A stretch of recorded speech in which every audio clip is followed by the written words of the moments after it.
김정근 권사님, 회원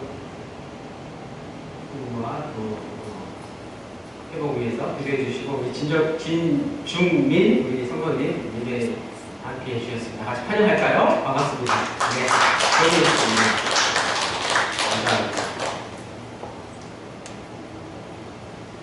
자, 오늘 말씀 십자가에 못 박히신 것, 상처에 대해서 잠깐 이야기를 해볼까요? 우리 모두는 누구나가 상처가 있습니다. 상처. 서로 상처받았다고 다들 아우성입니다. 상처를 좀 너무 이렇게 자랑하는 게 아닌가 이런 생각도 해봅니다. 미디어에서는 여전히 상처를 치유해주는 그 힐링 캠프가 유행입니다. 그렇죠? 자, 여기서 잠깐 우리가 자주 혼동하여 사용하는 단어들 가운데 상처와 상흔이 있다는 거예요. 상처와 뭐가 있다고요? 상흔. 상처는 많이 들어보셨는데 상흔이라는 말 아시나요? 상흔. 잘 생각해보니까 상흔은 상처의 흔적이란 말이죠. 그렇죠? 상처가 아문 것 말이에요. 자, 어떻게 다릅니까? 얼굴에 피가 나는 작은 상처가 나는데 시간이 지나서 딱지가 앉고 또 시간이 지나서 3살이 돋아나면 그건 더 이상 상처가 아니죠. 상처가 아닙니다. 상처라고 말하면 안 돼요. 상흔이죠. 상처의 흔적을 흉터라고 하나요? 그런데 우리는 이 상처와 상흔을 잘 구분하지 못합니다. 그래서 액션 영화 같은 데 보면 주로 주인공이 자신의 영광스러운 상처를 자랑하는 장면을 볼 수 있죠. 정확하게는 상처가 아니라 상흔을 자랑하는 거예요. 누구나가 살다 보면 상처를 받기 마련입니다. 그렇죠? 상처를 누가 줬느냐 이렇게 관심들이 많은데 개인적인 생각으로는 제가 연구해 본 결과로는 상처를 누가 줬느냐는 중요하지 않습니다. 결국에 따져보면 그 상처는 자기 자신의 문제라는 거예요. 자기 자신의 문제 때문에 상처를 받는다는 거죠. 잘들 생각해 보십시오. 조금 다를 수 있어요. 그리고 그 상처를 치유해 주는 것은 사람이 아니에요. 우리가 그래서 상처받았다고 막 떠들고 다니죠. 자랑하고 다니죠. 상처를 치유해 줄 수 있는 사람은 없습니다. 상처는 자랑할 게 아니에요. 하나님이 치료를 해주시죠. 상처. 피가 난 상처를 누가 아물게 해주나요? 누가 새 살이 돋게 해주나요? 사람이 아니라. 상처에는 여러 종류가 있어요. 죄송합니다만 영어 사전을 찾아보면 6가지나 되더라고요. 몸의 상처를 injury라고 하나요? abrasion 뭐 이런 단어를 쓰고요. 총이나 칼로 인한 상처를 wound라고도 하고, 칼에 베인 상처를 cut이라고 합니다. 타박상은 bruise 이렇게 이야기해요. 그리고 우리가 잘 아는 상처, 찰과상은 스크래치가 있죠. 상처하면 이 스크래치를 잘 생각해요. 마음의 상처가 또 있죠. 마음의 상처 얼마나 큽니까? wound, scar, hurt. 영어에는 이렇게 상처를 뜻하는 단어가 많이 있어요. 다 의미를 따로 부여한다. 그런데 중요한 단어가 있죠. 상처와 구분해서 상흔이라는 단어가 영어의 근원이 라틴어인데 라틴어에서 유래된 스티그마라는 단어가 있어요. 스티그마라는 분명히 다른 표현이 있다는 것이죠. 우리말은 상처와 상흔을 혼동하지만 유의어 비슷한 말로 여기지만 영어권에는 상처와 상흔을 분명히 구분하고 있다는 사실입니다. 라틴어로 이 스티그마는 어떤 의미가 있느냐? 상처라는 말 외에도 흔적, 자국, 낙인이라는 뜻이 있죠. 그래서 영어 단어에 스티그마를 찾으면 뭐 오명 뭐 이런 아주 안 좋은 의미로 이렇게 나옵니다. 결론적으로 여기까지 드린 말씀 가운데 안타깝지만 오늘을 사는 현대인들은 상처는 많지만 상은 많지 않다는 거예요. 상처는 기억하는데 상은 기억하지 못한다는 것이죠. 쉽게 상처받고 그 상처가 잘 치유되지 않는다는 게 현대인의 특징이라는 사실입니다. 여기서 우리는 아주 중요한 사실을 발견하게 됩니다. 십자가 보십시오. 십자가를 바라보십시오. 교회에는 십자가가 걸려 있습니다. 저 십자가를 보셔야 되고요. 십자가가 장식이 아닙니다. 예수 그리스도가 십자가에 달려 죽기까지 흘리신 보혈의 흔적 말이에요. 그것을 보라는 거예요. 저 십자가의 보혈의 흔적 말이에요. 주님께서 흘리신 보혈의 피의 흔적입니다. 그것은 그리스도인들에게 상처가 아니라 상흔이라는 것이죠. 의심 많은 도마가 예수님에게 못자국과 창자국을 보여달라고 했을 때 주님이 보여주신 것은 상처가 아니라 상흔이었어요. 상흔은 피가 멈추고 새살이 돋아나 상처가 아문 상태를 말합니다. 이 말은 예수님에게도 우리와 똑같은 상처가 있었다는 사실을 먼저 말해줍니다. 그러나 부활하신 주님은 그 상처가 다 나으신 채로 제자들을 만나주셨어요. 십자가에 못 박힐 때 도망쳤던 제자들을 다 용서하신 채로 만나주셨어요. 채찍에 맞은 온몸의 흔적과 옆구리에 찔린 창자국과 가시 면류관에 찔린 낙인과 같은 모든 상처들은 제자들에게 더 이상 상처가 되지 않았다는 사실이 중요합니다. 제자들이 똑똑히 기억해야 할 상흔으로 남게 된다는 사실.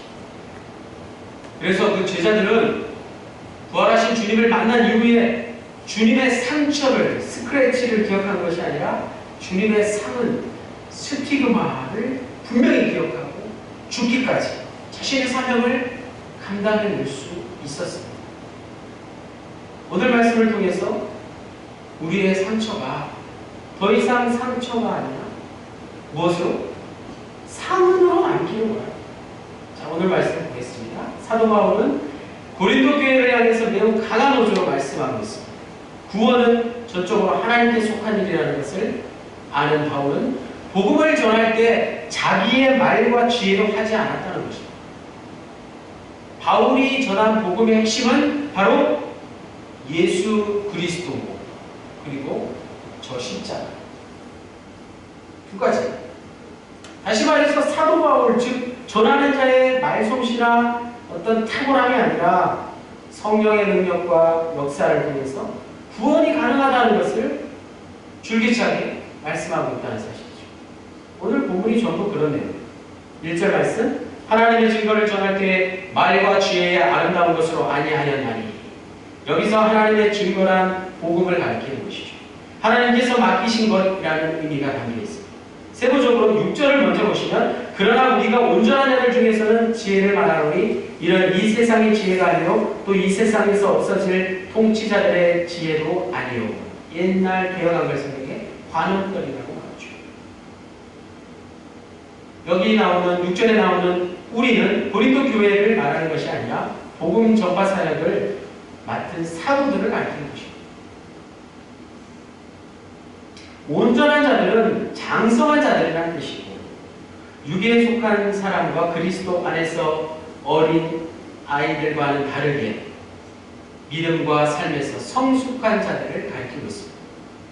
온전한 자들에 이르는 비결이 무엇인가를 말씀해 주고 있다는 것이죠. 다 같이 2절 말씀 고린도전서 2장 2절 다 같이 읽겠습니다. 시작. 내가 너희 중에서 예수 그리스도와 그가 십자가에 못 박히신 것 외에는 아무것도 알지 아니하도록 작정하였습니다. 아멘. 두 가지. 사도 바울이 알기 원하는 것은 예수 그리스도 그리고 예수 그리스도가 십자가에 못 박히신 것. 그 두 가지. 오늘 말씀의 제목이죠. 바울은 고린도에서 사역할 때 다른 어떤 것보다 예수 그리스도와 십자가 중심의 복음을 전파하였다는 것이죠. 당시 고린도를 방문한 많은 웅변가들, 철학자들은 사람들의 관심을 끌기 위해서 또 경제적인 유익을 앞세워서 그들의 마음을 사로잡으려 했다는 것입니다. 그러한 사람들은 고린도 도시를 지켜 세우고 자신의 업적을 과장하여 자랑하는 일들이 많았습니다. 오늘날과 비교해서 잘 생각해 보십시오. 그러나 바울은 이들과는 다르게 오직 십자가와 예수 그리스도와 십자가를 전하는 데만 집중했다는 것이죠. 그것이 쉬운 일은 아니죠. 그것이 구체적으로 또 어떤 것을 의미하는지는 또 다음 기회에 말씀을 드리겠습니다. 바울은 어디를 방문하든지 어느 곳을 가든지 일관된 태도를 취하였다는 사실입니다. 3절 말씀, 내가 너희 가운데 거할 때는 약하고 두려워하고 심히 떨었노라. 바울은 고린도에 사는 사람들에게 복음을 전할 때 그냥 대수롭지 않은 마음으로 전한 게 아니라 어떤 마음이요? 두렵고 떨리는 마음을 가지고 사역을 감당했다는 사실입니다. 예수 그리스도의 십자가를 전하는 일 말입니다. 이것은 복음을 듣는 사람들을 두려워해서가 아니라는 거예요. 하나님의 말씀을 제대로 올바르게 전해야 하는 데서 오는 두려움 때문이었다는 사실입니다. 바울은 그리스도교 진리를 로마 제국 전역으로 확산시키는 주역 중에 한 사람이었습니다. 바울은 겸손과 약함에서도 하나님께서 맡겨주신 사역을 끝까지 잘 감당하는 것으로 우리가 잘 알고 있습니다. 4절 말씀, 내 말과 내 전도함이 설득력 있는 지혜의 말로 하지 아니하고 다만 성령의 나타나심과 능력으로 하였다라는 것이죠. 계속 반복되는 말씀입니다.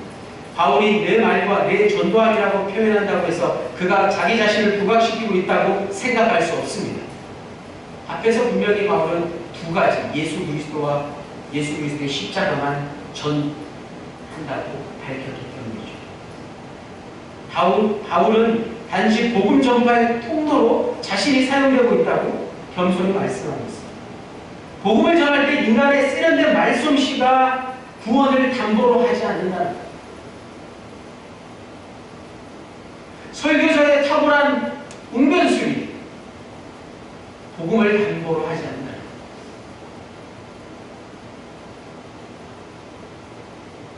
것. 오직 하나님의 능력을 통해서만 가능하다는 게 사도 바울의 고백입니다. 사도 바울과 같은 당대의 설교가요, 웅변가요, 철학가요, 신앙의 본인은 이런 말씀을 하고 있다는 것입니다. 어떤 탁월한 인간의 지혜로도 복음을 이해하고 받아들일 수 없다는 것을 사도 바울이 잘 알고 있었기 때문입니다. 하나님의 일하심, 성령의 도우심이 없이는 복음이 전해질 수 없다는 것을 분명히 알았다는 사실. 그래서 그리스도인의 가치관, 오늘 우리의 가치관은 어떠해야 합니까? 예수 그리스도에 기초해야 된다는 사실. 예수 그리스도의 십자가에 기초를 두어야 한다는 사실. 다른 것이 아닙니다. 오늘 말씀을 보았을 때 물론 부활이나 성령의 도우심 이후에 말씀이 있지만 오늘 말씀을 보았을 때 예수 그리스도와 예수 그리스도의 십자가를 우리가 더욱 붙들어야 된다는 사실입니다. 예수 그리스도의 십자가가 처음 예수를 믿을 때만 붙잡고 그 이후에는 불필요한 게 아니라는 말씀이죠. 오히려 믿음이 깊어지면 깊어질수록 더욱더 십자가 중심으로 모든 일을 생각해야 됩니다. 여러분 그렇게 신앙생활 하고 계시죠? 십자가가 하나님의 비밀을 우리에게 말해주는 것이기 때문에 그렇습니다. 십자가는 신비스러운 것이기 때문에 그렇습니다. 하나님께서 십자가를 통해 베푸신 구원의 은혜를 날마다 기쁨으로 감사해야 한다는 사실입니다. 십자가 없이 구원의 기쁨을 누릴 수 없다는 말씀입니다. 구원이 저쪽으로 하나님께 속한 것임을 알게 될 때 그리스도인에게 자기 자랑 따위는 아무것도 아닌 것이죠. 십자가를 자랑할 수 있게 되는 것이죠. 십자가의 은혜를 깨닫게 되면 하나님 앞에서 자기 자신이 얼마나 무능하고 약한지를 너무나도 잘 알게 된다는 사실입니다. 그렇기 때문에 스스로 교만할 수 없고 약한 자신의 모습을 보며 하나님 앞에서 항상 사도 바울처럼 두렵고 떨리는 마음으로 살 수밖에 없다는 사실입니다. 하나님의 절대적인 주권을 인정할 때 교만이나 자기 자랑, 탐심 이런 것들은 설 자리를 잃게 된다는 것입니다. 익은 곡식이 고개를 숙이는 것처럼 성숙한 성도는 겸손한 마음으로 하나님을 의지하며 예수 그리스도와 십자가를 자랑하게 될 수 있다는 말씀입니다. 6절 말씀, 우리가 온전한 자들 중에서는 지혜를 받아보니. 1절 말씀과 연관해서 우리는 앞서 언급한 대로 고린도 교회 성도들을 말하는 게 아니라 복음 전파 사역을 맡은 사도들을 가리킵니다. 복음 전파 사역은 1절에서 언급했듯이 말과 지혜의 아름다운 것으로 전하는 게 아니라는 것. 단순히 전도지를 들고 밖에 나가서 교회를 홍보하고 아름다운 말로 전하는 게 복음의 전부가, 복음의 진수가 아닐 수 있다는 것입니다. 복음 전파 사역은 1절에서 언급했듯이 말과 지혜의 아름다운 것으로 전하는 게 아니라 세상적인 지혜와 일치하는 게 아니라 예수 그리스도의 십자가를 전하는 것이어야 된다는 것입니다. 마치 어린이집을 다니고 있는 아이들이 알고 있는 지혜와 인생의 황혼기에 있는 노인이 깨달은 지혜가 다른 것과 같습니다. 복음은 어린 아이들이 알고 있는 지혜, 세상적인 지혜와 분명히 다르다는 것. 황혼기에 노인이 깨달은 지혜, 그것에 이르는 우리의 신앙이 되어야 한다는 것입니다. 7절 말씀, 은밀한 가운데 있는 하나님의 지혜라는 것은 그리스도의 십자가를 가리키는 말씀입니다. 십자가의 지혜가 하나님의 지혜라는 것이죠. 십자가의 지혜는 여전히 숨겨져 있지만 믿음으로 반응할 때 드러나게 되는 열려있는 하나님의 계시라는 뜻입니다. 8절 말씀, 이 세대의 통치자들, 관원들은 두 가지로 해석할 수 있습니다. 공중의 권세를 잡은 사단과 같이 하나님의 적대적인 세력을 뜻할 수 있고, 또 두 번째로는 이 세상의 인간 통치자들을 의미합니다. 사단과 통치자들의 공통점이 무엇입니까? 하나님의 지혜를 알지 못하여 영광의 주님이신 예수님을 십자가에 못 박았다는 것이죠. 그것이 오히려 어린 아이와 같은 지혜라는 것입니다. 9절 말씀, 하나님이 자기를 사랑하는 자들을 위하여 예비하신 모든 것은 눈으로 보지 못하고 귀로 듣지 못하고 사람의 마음으로 생각하지도 못하였다. 이사야 선지자의 말씀을 직접 인용했습니다. 하나님께서 자기를 사랑하는 자들을 위하여 예비하신 것이 얼마나 놀라운 것인가를 잘 설명해 주는 말씀입니다.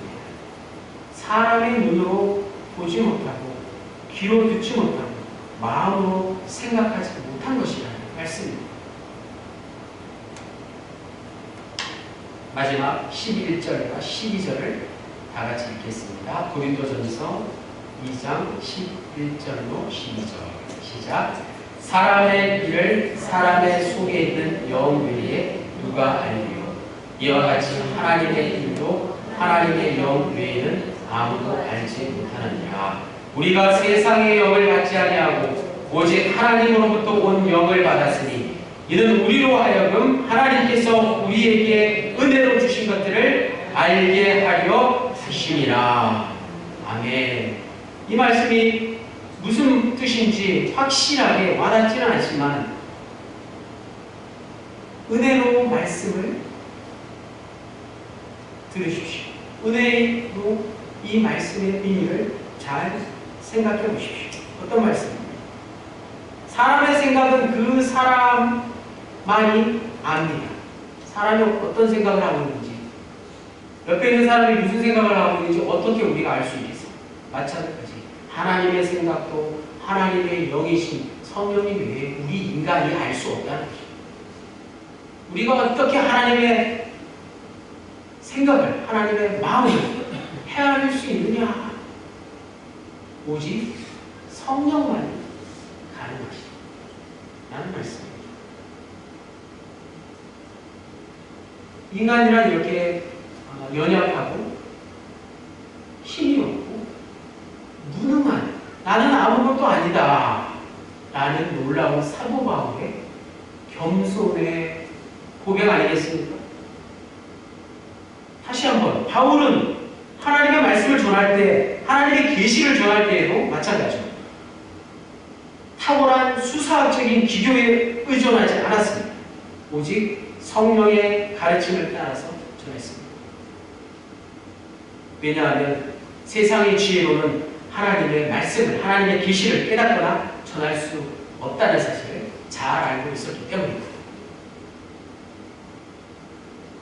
하나님의 구원의 계시를 담고 있는 영적인 것은 저 세상의 지혜가 아닌 성령의 도우심으로, 성령의 가르침을 통해서만 이해할 수 있다는 것을 고백하고 있습니다. 자, 그 말이 무슨 말입니까? 예수 그리스도를 통해서 오늘 우리에게 보이신 하나님의 말씀은 너무나도 귀하고 놀랍지 않습니까? 하나님의 말씀을 우리가 제대로 아는 게 이렇게 귀하고 놀라운 일이라는 사실입니다. 그것은 우리의 육신의 눈으로는 볼 수 없는 것이고 귀로 듣지 못하는 것이고 우리의 마음으로 생각지도 못한 것이었다는 이사야의 고백과 같습니다. 타락한 인간이 하나님과 멀어져서 죄 가운데 지내는 것을 보시고 하나님께서는 우리를 구원하시기 위해서 독생자 아들 예수 그리스도를 이 땅에 보내시고 십자가에 못 박아 죽게 하셨습니다. 그것은 하나님의 아들이신 예수를 우리와 같은 사람으로 이 땅에 보내시는 것, 그것이었다는 사실. 예수님께서 십자가에 달려 죽으심으로 우리의 죄가 깨끗이 씻기게 하여 주시고 주님의 부활을 믿을 때 그분의 의가 우리에게 전해져서 하나님 앞에서 죄인인 우리가 의롭다고 인정받게 되었다는 사실. 놀라운 사건 아니었습니까? 죄인인 우리를 의롭다고 불러주시는 하나님의 은혜 말입니다. 이러한 일은 인간의 생각과 논리로 도저히 이해할 수 없는 것들입니다. 오직 성령께서 우리의 마음속에 역사하셔서 십자가와 부활의 은혜를 깨닫게 하실 때만 가능합니다. 그럴 때 예수 그리스도께서 우리 안에 계시고 우리도 그분의 마음을 조금이라도 알게 하신다는 사실이죠. 모든 상황에서 하나님께 철저하게 순종하셨던 예수님처럼 이제 우리도 그분의 마음을 닮아 순종할 수 있기를 원합니다. 자, 오늘 말씀을 통해서 교회 공동체 구성원들이 가져야 할 태도와 마음은 분명합니다. 더 이상 사람을 보시고 사람을 보지 마시고 사람에게 상처받는 일을 멈추시고 예수 그리스도를 바라보십시오. 사람에게 상처받는 일을 어떻게 하면 줄일 수 있을까? 생각해 보십시오. 내가 왜 상처를 받고 있는지 생각해 보십시오. 오직 우리가 바라봐야 할 것은 예수 그리스도의 상흔이라는 사실입니다. 강단에서 선포되는 말씀을 사람의 음성으로 듣지 마시고 하나님의 음성으로 듣기 원합니다. 제가 드리는 모든 권면은 여기서 있는 설교자도 포함된다는 말씀입니다. 그러므로 사도 바울의 고백과 같이 오늘 우리가 기억해야 할 것은 예수 그리스도와 그의 십자가, 그가 십자가에 못 박히신 것이요. 주님이 십자가에 못 박히신 것은 세상 사람들에게는 미련한 것이지만 우리 그리스도인들에게는 지혜로운 것입니다. 왜냐하면 그것은 주님의 상처가 아닙니다. 주님의 상흔으로 우리에게 남아있기 때문입니다. 사도 바울은 갈라디아서 6장 17절 말씀, 이후로는 누구든지 나를 괴롭게 하지 말라. 내가 내 몸에 예수의 흔적을 지니고 있다. 이렇게 보였습니다. 십자가에 달려 죽기까지 피 흘리신 주님의 상처는 하나님의 능력으로 새롭게 주님의 상흔이 되어 스티그마가 오늘 우리에게 남게 되었습니다. 주님의 흔적, 주님의 십자가의 흔적을 스티그마, 세상 사람들에게는 오명으로 남을지 몰라요. 그리스도인에게는 분명 거룩한 성흔, 홀리 스티그마, 예수 그리스도의 흔적이요 증거입니다. 주님의 거룩한 흔적이 우리 모두에게 항상 함께 하시기를 간절히 축원합니다. 주님, 지구에는 헤아릴 수 없을 정도로 많은 생명체가 함께 살아갑니다. 사람처럼 덩치가 크고 문명을 발전시킨